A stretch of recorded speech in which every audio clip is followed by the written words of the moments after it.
¿cuáles son para ustedes los emperadores más famosos de la historia de Roma? Ya sea por sus proezas o por sus cualidades negativas. Seguramente ya piensen en Augusto, piensen en Calígula, en Nerón, en Trajano, Vespasiano, en cualquiera de todos los emperadores que tuvo Roma. Pueden inclusive pensar en Julio César, que no fue un emperador, pero mucha gente lo pone en la lista. Lo que les aseguro es que ninguno de ustedes pensó en Claudio, el protagonista de nuestro capítulo de hoy. Claudio fue ninguneado por sus contemporáneos y ha sido ninguneado por los historiadores. Sin embargo, lo que vamos a ver en el capítulo de esta semana es que el gobierno de este cuarto emperador de Roma representó uno de los periodos de mayor estabilidad de toda la historia del imperio, un periodo de obras públicas, de reformas, de legislación y también de expansión. En definitiva, podríamos decir, un periodo de grandeza. Entonces, la pregunta es, ¿por qué ha sido ninguneado? ¿Por qué fue ninguneado por sus contemporáneos? O mejor dicho, ¿quiénes fueron los que lo ningunearon? Para responder esta cuestión, los invito en el capítulo de esta semana a ver la historia de Claudio, el emperador historiador. Sean bienvenidos a La Barba Roja de Barba Roja, un espacio para hablar sobre curiosidades de la historia.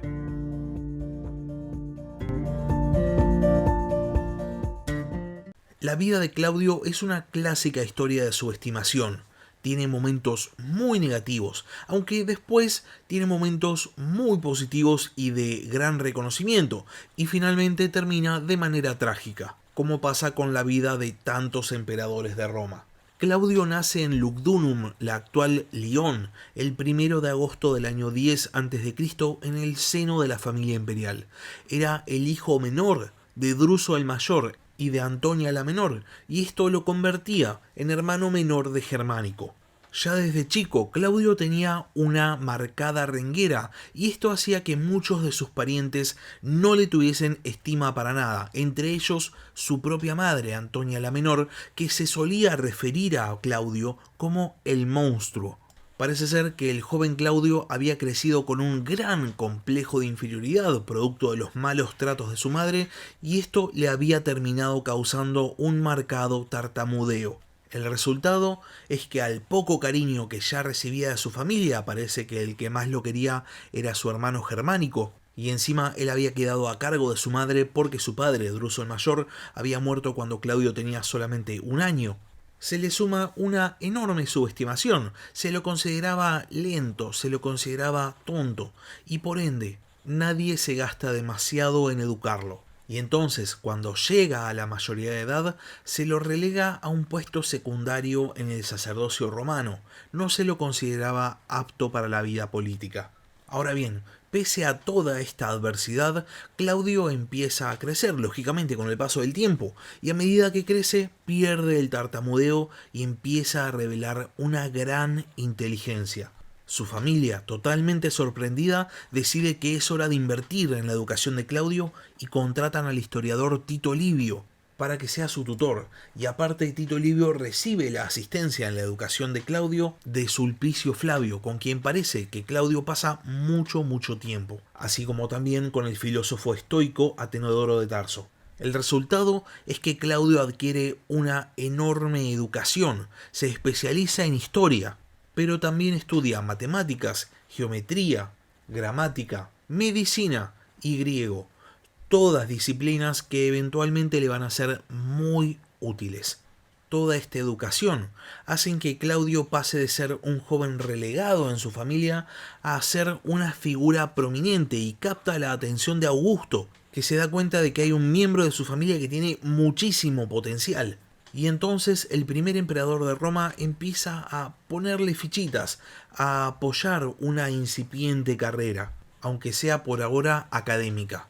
Claudio por ahora se dedica a la historia y escribe una obra en la cual habla de las guerras civiles romanas que dan por finalizada la República, y parece que se le va un poco la mano con la crítica a Augusto, y por otro lado exalta mucho la figura de Marco Antonio, otro antepasado de Claudio. Y entonces su familia directa, temiendo perder el favor del emperador, deciden relegarlo una vez más.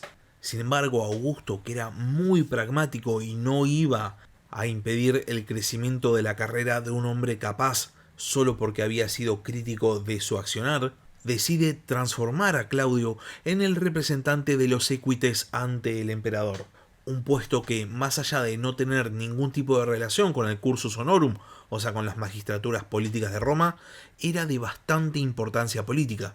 Ahora sí, parecía que la carrera política de Claudio estaba a punto de despegar. El tema es que Augusto muere al poco tiempo, en el año 14, y cuando Claudio va a pedirle a Tiberio, el nuevo emperador, que le dé un cargo en el cursus honorum, Tiberio acepta una vez, pero a la vez siguiente, cuando Claudio pretendía seguir con la carrera política, Tiberio lo rechaza y lo aparta. Eran momentos de conflicto entre Tiberio y los hijos de su hermano Druso el Mayor. Así que Claudio entiende que el nuevo emperador no lo va a favorecer como había hecho Augusto y se retira de la vida política para dedicarse a la vida académica. En este tiempo, Claudio escribe más obras de historia, una dedicada a los cartagineses y los fenicios, otra sobre los etruscos y también una más acerca de la historia de Roma desde el ascenso de Augusto al poder, pero esta vez obviando las guerras civiles. También escribe diversos tratados y otras cuestiones, incluyendo una autobiografía. De hecho, Plinio el Viejo cita a Claudio como uno de los 100 escritores más influyentes de toda la historia romana. Ahora bien, más allá de ser nuevamente no querido por su familia, o sea, por el propio emperador Tiberio, los que sí querían a Claudio eran los ciudadanos de Roma. Los equites eligen a Claudio como su representante frente a Tiberio y después, en una oportunidad, su casa se quema y el Senado exige que se le reconstruya utilizando el erario público. Los senadores le tenían muchísima estima a Claudio y hasta le llegan a pedir a Tiberio que se le permita a Claudio asistir a los debates del Senado, como si fuese uno más allá de no ocupar el cargo. Tiberio rechaza los dos pedidos del Senado. El problema es que al poco tiempo, Druso el joven, el hijo natural de Tiberio, muere, y entonces el emperador se queda sin heredero. Claudio suena como posible candidato, pero decide mantenerse al margen, porque para este momento ya en Roma gobernaba Sejano, supuestamente en nombre de Tiberio, y Sejano no dudaba ni un segundo en deshacerse de todos sus enemigos políticos. Ahora bien, eventualmente se desencadena toda la crisis del final del gobierno de Tiberio y cuando el emperador muere, asciende Calígula, hijo de Germánico y por ende sobrino de Claudio. Calígula, en un primer momento, posiblemente motivado por el cariño que Germánico tenía por su hermano, nombra a Claudio primero cónsul y después senador. Sin embargo, después del punto de inflexión de Calígula, el emperador empieza a burlarse públicamente de Claudio, humillándolo especialmente frente al Senado. Parecía que Claudio volvía a revivir las situaciones de su infancia, y sin embargo en el año 41 Calígula es asesinado. Los conspiradores que lo asesinan habían decidido eliminar a toda la dinastía Julio-Claudia, y casi lo consiguen, pero Claudio se logra esconder. Se cuenta que es un pretoriano llamado Grato quien lo descubre escondido atrás de una de las cortinas del Palacio Imperial. Y Grato, en vez de asesinar a Claudio, lo proclama imperator. Claudio entonces sale de Roma acompañado por Grato y se dirige al campamento de los pretorianos, que unánimemente lo proclaman emperador. Este es el momento de la crisis política post-asesinato de Calígula, en la que el Senado busca reinstaurar la República, sin embargo no lo consigue. Y sabiendo que su enemigo político número uno ahora era Claudio, lo citan para que comparezca ante el Senado para ser ratificado en el puesto. Parece que Herodes Agripa, el rey de Judea y amigo personal de Claudio, le aconseja no aceptar la petición del Senado y entonces deciden cambiar la estrategia. Y entonces el 24 de agosto del año 41, Claudio es declarado como príncipe por el Senado. Ahora bien, después de las terribles experiencias que habían sido el gobierno de Calígula y los últimos años de gobierno de Tiberio, el Senado ya no estaba dispuesto a aceptar un gran príncipe con todas las atribuciones que había tenido Augusto, no las iba a conceder al menos automáticamente, y entonces exigen al nuevo príncipe que renuncie al título de emperador, Y Claudio, que parece que era bastante republicano, decide aceptar, aunque conserva el título de Augusto, y además es llamado César y se le permite emitir edictos como si fuese un emperador. O sea, básicamente no era un emperador entre comillas en el título, pero tenía las mismas atribuciones. El tema es que, como recordarán, el título imperator o emperador no solo confería atribuciones políticas en este momento en Roma, sino que acarreaba un gran significado militar, porque históricamente imperator había sido el comandante de las tropas. Parece ser que el Senado intentaba alejar al nuevo príncipe del ejército. ¿Y qué hace Claudio al respecto? Por un lado decide efectuar un generoso pago a la Guardia Pretoriana, para así asegurarse su lealtad, y por el otro decide vincularse a sí mismo al pasado glorioso del ejército romano. De esa manera adopta el nombre César en detrimento del nombre familiar Nerón, y también empieza a utilizar en público el título Filius Drusi, haciendo obvia referencia a su padre Druso el Mayor, muy conocido por haber comandado la conquista de Germania. Y aparte conserva el cognomen germánico, que había sido asignado de manera póstuma a su padre y que había utilizado su hermano mayor. Esto era todo un mensaje por parte de Claudio.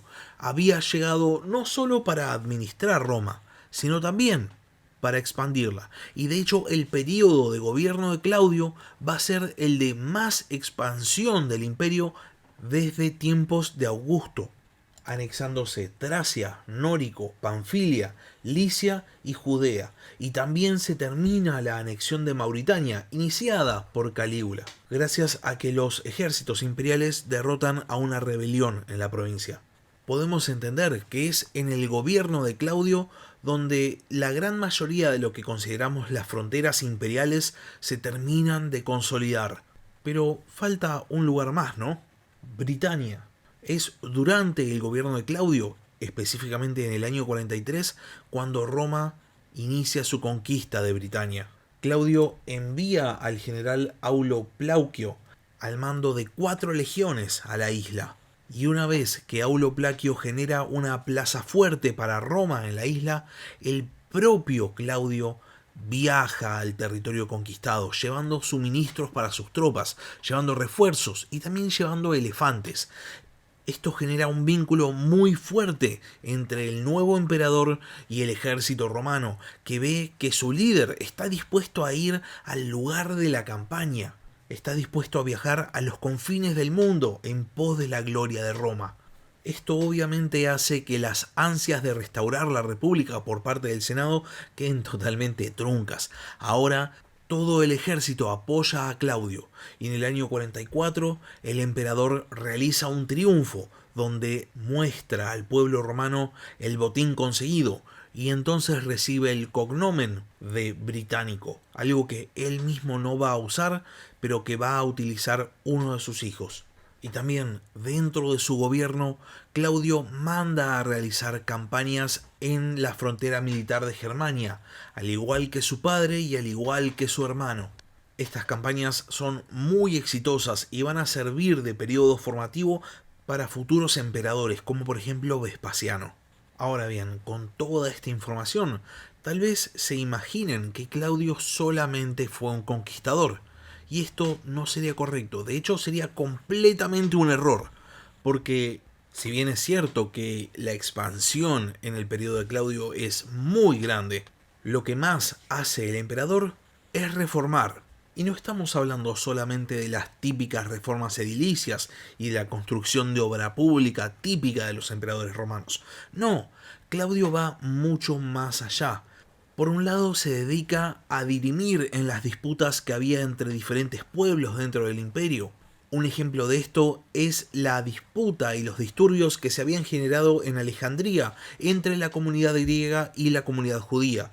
Claudio intercede en esta disputa y por un lado garantiza todos los derechos de los judíos dentro de Alejandría, lo cual contenta obviamente a esta parte, y por el otro lado también impide la nueva migración masiva que pudiese alterar el status quo en la ciudad, lo que contenta a la parte griega. dando por finalizados los disturbios en la ciudad. Parece ser que muchos pueblos van a considerar a Claudio un gran emperador. Flavio Josefo, el famoso historiador judeo-romano, va a afirmar, por ejemplo, que en el gobierno de Claudio se garantizaron todos los derechos de todos los judíos en todo el imperio. Claudio se preocupaba mucho por el bienestar de todos los pueblos que componían Roma, y sobre todo se preocupaba por mantener la concordia. Es así que, si bien por un lado garantizaba los derechos de todos los pueblos de Roma, por el otro también persigue ferozmente el proselitismo religioso para que no se generaran nuevos disturbios. Es así que hay una instancia de expulsión de un grupo de judíos de Roma que respondían a un tal, y cito a Suetonio, Cresto, por llevar a cabo proselitismo. Esto con toda seguridad hace referencia a los primeros cristianos que ya estaban instalados en Roma. Y también, por otro lado, persigue el culto de los druidas, llegando no solo a prohibirlo, sino también demoliendo templos y lugares sagrados. Saliendo del ámbito religioso, Claudio también intenta realizar reformas lingüísticas, intentando introducir en el alfabeto latino 3 nuevas letras, 2 de las cuales representarían los sonidos que actualmente usamos en la Y y en la W. Y si bien estas reformas no sobreviven a su gobierno, podemos ver que el emperador tenía la inquietud de generar un cambio en todos lados. Ahora bien, al margen de todas sus reformas, al margen de ser apoyado por el pueblo en general y también por el ejército, Claudio tenía todavía enemigos políticos, y estos enemigos políticos provenían sobre todo desde el Senado romano. Claudio había intentado acercarse al Senado, de hecho participaba de las sesiones ordinarias del Senado romano como si fuese un senador más, sentándose en una banca, y cuando emitía algún edicto lo hacía desde la banca del tribuno de la plebe, que si bien él era el emperador, no era el tribuno de la plebe, el poder que estaba utilizando para emitir estos edictos era la tribuna potestas. Claudio también permite al Senado acuñar sus propias monedas de bronce y devuelve al control senatorial las provincias de Macedonia y Aquea. Sin embargo, para los senadores, Claudio seguía siendo un enemigo político, y entonces, más allá de todas estas concesiones, se empiezan a gestar complots para acabar con su vida. Claudio entonces tiene que resignar su lado más republicano y entiende que el Senado es un enemigo, y entonces encara la persecución y ejecución de todos aquellos que estaban intentando asesinarlo.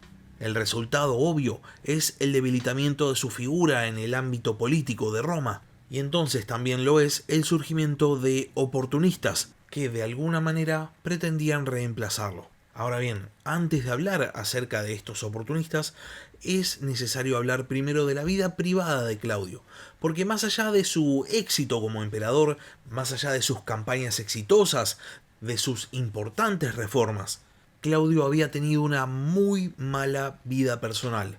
Esto ya era prácticamente lo normal para él. Desde su infancia había tenido una vida familiar muy mala, y esto después se traslada a su vida marital. Claudio se casa 4 veces. Su primera esposa es Plauquia Urgulanila, con quien tiene un hijo llamado Claudio Druso, que muere cuando es muy chico. Este primer matrimonio de Claudio termina por las infidelidades de su esposa, y una vez que ya estaban separados, nace una hija de Plauquia llamada Claudia, que presuntamente era hija de un liberto. Claudio se casa por segunda vez en el año 28 con Elia Petina, hermana adoptiva de Sejano, y juntos tienen una hija llamada Antonia.